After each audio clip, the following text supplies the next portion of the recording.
नमस्कार साथियों, आज 21 जून है। हर वर्ष 21 जून को हम अंतर्राष्ट्रीय योग दिवस के रूप में मनाते हैं। आज हम योग करके अपनी प्राचीन परंपरा को आगे बढ़ाएंगे। योग का शाब्दिक अर्थ जोड़ना होता है। योग एक प्रक्रिया है जो यम से शुरू होकर समाधि तक पहुंचती है। योग मन और शरीर को जोड़ता हुआ आध्यात्म तक का यात्रा कराता है। यह एक सहज भाव की दशा है।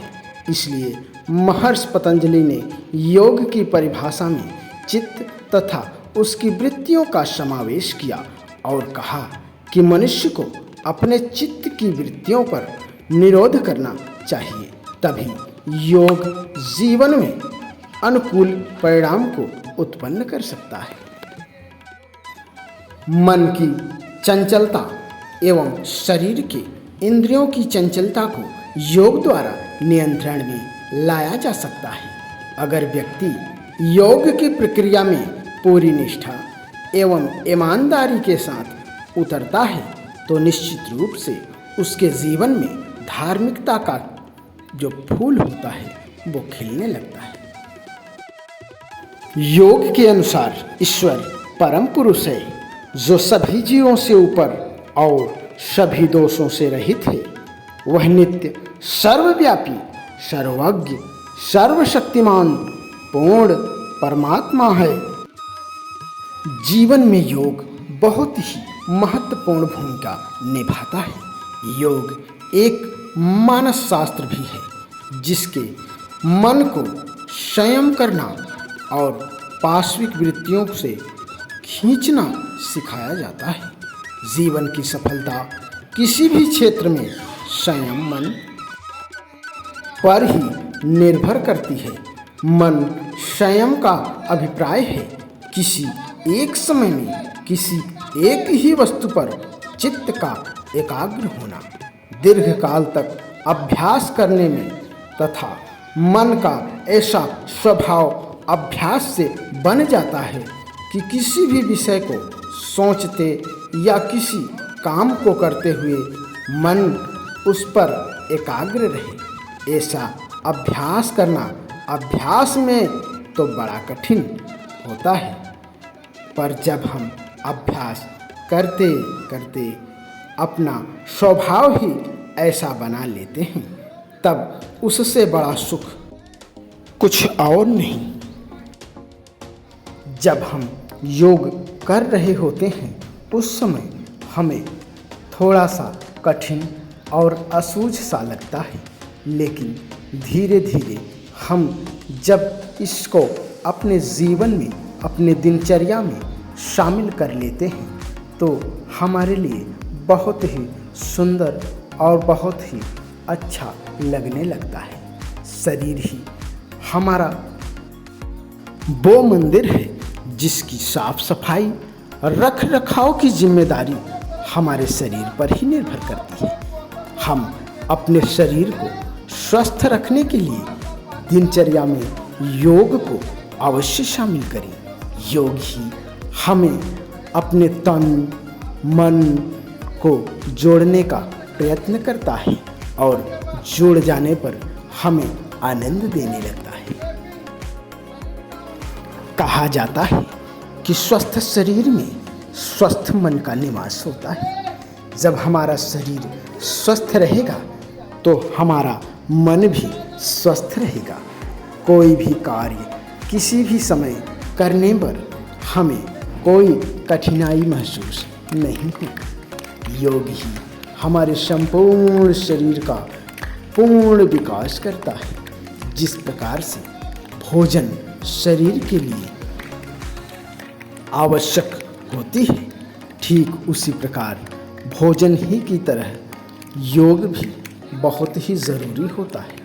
आज हम अपने कार्यों में इतने व्यस्त हो जाते हैं कि शरीर पर कोई ध्यान नहीं दे पाते, तो उसके लिए हमें अपनी दिनचर्या में सुबह या शाम या जैसा भी आपके पास समय हो, सुबह भी या शाम भी, थोड़ा 10 से 15 मिनट या 15 से 30 मिनट तक योगाभ्यास करना चाहिए और हमें इसे अपने दिनचर्या में शामिल यह करना कोई चाहिए। न समझे कि योग की यह शिक्षा योगियों के लिए ही है, यह सबके लिए नहीं है, ऐसा कुछ भी नहीं। योगी शब्द से अत्यंत व्यापक अर्थ लिया जाता है। जो कोई संसार में सदाचार से रहकर जीवन को सफल करना चाहता है वही योगी है। सभी धर्म यह बतलाते हैं कि सदाचार ही स्वर्ग का सुगम मार्ग है। योग में सदाचार का अर्थ केवल सामाजिक शिष्टाचार ही नहीं बल्कि आहार विहार का नियम भी है। आधुनिक सभ्यता की सब बुराइयों की जड़ आहार विहार के विषय में किसी मर्यादा का न होना, विषय भोग और अधार्मिकता ही है। सच्चे सदाचारी मनुष्य को संसार के किसी न किसी धर्म को मान कर चलने में कोई दिक्कत नहीं होती। सदाचार धर्म की रक्षा करता है और धर्म सदाचार की। सदाचार और धर्म सदा साथ रहते हैं। विज्ञान भी धर्म का सदाचार का विरोधी नहीं है। यौगिक जीवन का अर्थ संक्षेप में शरीर का युक्त व्यायाम, सादा सात्विक आहार और सद्विद्या का अध्ययन है। कोई भी वैज्ञानिक क्या इस प्रकार के जीवन को बुरा बता सकता है? मनुष्य की प्रत्येक क्रिया में शरीर की भूमिका अत्यधिक महत्वपूर्ण स्थान रखती है। योग के माध्यम से शरीर व्यवस्था संतुलित होती है। शरीर के समस्त ऊर्जा स्रोतों को हम योग की संपूर्णता में जान सकते हैं तथा उसका सदुपयोग कर सकते हैं। योगाभ्यास के माध्यम से हम शरीर के समस्त रोग एवं विकार को दूर कर सकते हैं और उसमें दृढ़ता भी बना सकते हैं। योग का अत्यधिक जोर मनुष्य के मन की ओर होता है क्योंकि योग का लक्ष्य चित्त की वृत्तियों का निरोध करना होता है, अर्थात चित्त को निर्मल एवं स्वस्थ बनाना। आज की समय में मनुष्य को मानसिक रोगों से बहुत ही परेशानियां होने लगी हैं। मनुष्य को अधिकाधिक समस्या मानसिक है क्योंकि मनुष्य का जो मन होता है उसकी यात्रा हमेशा ही भूत तथा भविष्य काल की ओर होती है। उसका स्वभाव वर्तमान अवस्था में न रहने की होती है। इसी कारण मनुष्य का मन अन्य विकारों, चिंताओं तथा कुप्रवृत्तियों से ग्रस्त हो जाता है। योग एक मनोवैज्ञानिक है जिससे मनुष्य की मानसिक स्थिति सुव्यवस्थित एवं सुनियोजित हो जाती है, अर्थात मनुष्य का मन योग से दर्पण जैसा हो जाता है जिससे उसके मन पर चित्र तो बनते हैं लेकिन चित्र उससे अस्पर्शित रह जाते हैं। आत्मा न तो बंधन में थी, न ही है और न ही हो सकती है क्योंकि आत्मा का स्वभाव ही मुक्त रहना या हम कहें स्वतंत्र रहना ही होता है। उसे बंधन में डालना असंभव है। यदि हम गहराइयों से समझने का प्रयत्न करें तो हम पाएंगे कि आध्यात्मिक स्तर पर कोई भी समस्या नहीं होती। वह स्वतः प्रकाशित है, उसे अंधकार कभी भी ढक नहीं सकता। तो यहाँ एक प्रश्न उठता है कि तब क्यों हम आत्मा से मुक्त होने की बात करते हैं? इसका एक साधारण सा उत्तर दिया जा सकता है। वह उत्तर यह है कि मनुष्य हमेशा ही अपने शरीर को शरीर मानता है और शारीरिक स्तर पर जीवन यापन करता है। यदि वह और गहराई में जीवन को जीता है तो वह मन के स्तर तक पहुंच जाता है। तब वह मन के स्तर को जानने में अपना समय लगा देता है और मन को समझना अति कठिन बात है, क्योंकि मन अति व्यापक है। मन को केवल साक्षी मन को समझने में ही मनुष्य अपना सारा जीवन ही गंवा देता है। इस प्रकार मनुष्य आत्मा के स्तर पर पहुंच ही नहीं पाता और उसे आत्मा का कुछ भी पता नहीं हो पाता। मनुष्य को आत्मा का ज्ञान है तो केवल शब्द के रूप में। उसने कभी भी आत्मा का साक्षात्कार अनुभव नहीं किया। यदि कोई भी मनुष्य आत्मा का साक्षात्कार करता है अर्थात समाधि की अवस्था को प्राप्त करता है तो उसे अनुभव होगा कि आत्मा सदैव से मुक्त थी।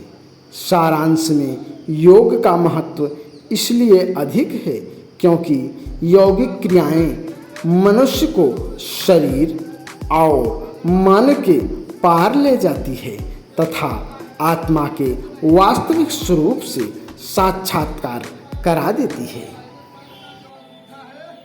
शरीर को साधना ही धर्म का एक साधन है। यहाँ हम शरीर इस शब्द को स्थूल शरीर तक सीमित नहीं करते। इस शब्द में सूक्ष्म और कारण इन दोनों की शरीरों का समावेश होता है। इनका स्वस्थ न होना, रोग युक्त होना समूची अव्यवस्था का कारण है। साम्य की स्थिति ही योग साधना का मूल मंत्र है और साध्य भी।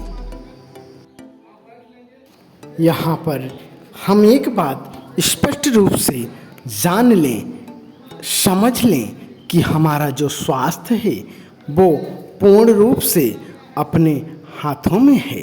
स्वस्थ रहने के लिए हमें न किसी स्वास्थ्य केंद्र की ज़रूरत है और ना ही किसी चिकित्सक की और ना ही औषधि की, क्योंकि स्वस्थ रहना हमारे अपने हाथ में है।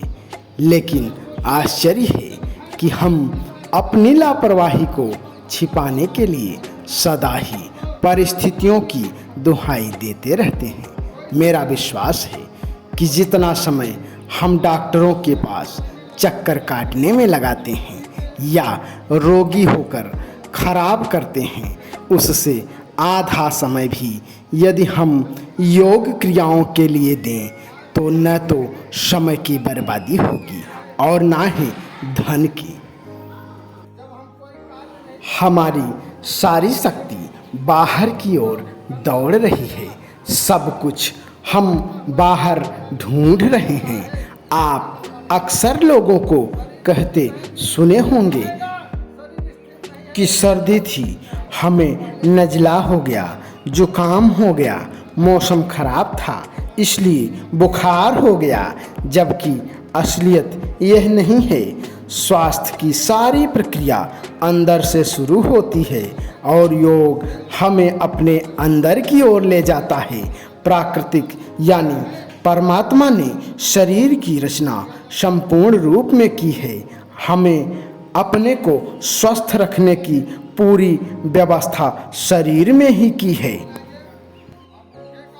शरीर में अपशिष्ट द्रव्यों का रुक जाना एक रोग है। आज जितने भी रोगों के नाम हैं या कल होंगे, उन सब का कारण शरीर में विकार का रुक जाना ही है।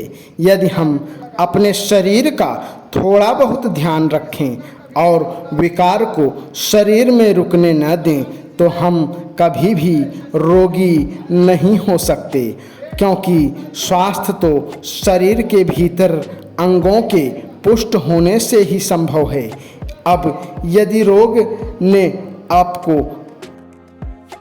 दबोच लिया है तो मैं यह नहीं कह सकता कि आप औषधि न लें, पर औषधि भी तो तभी काम करती है जब अंदर का शरीर सक्रिय हो। हृदय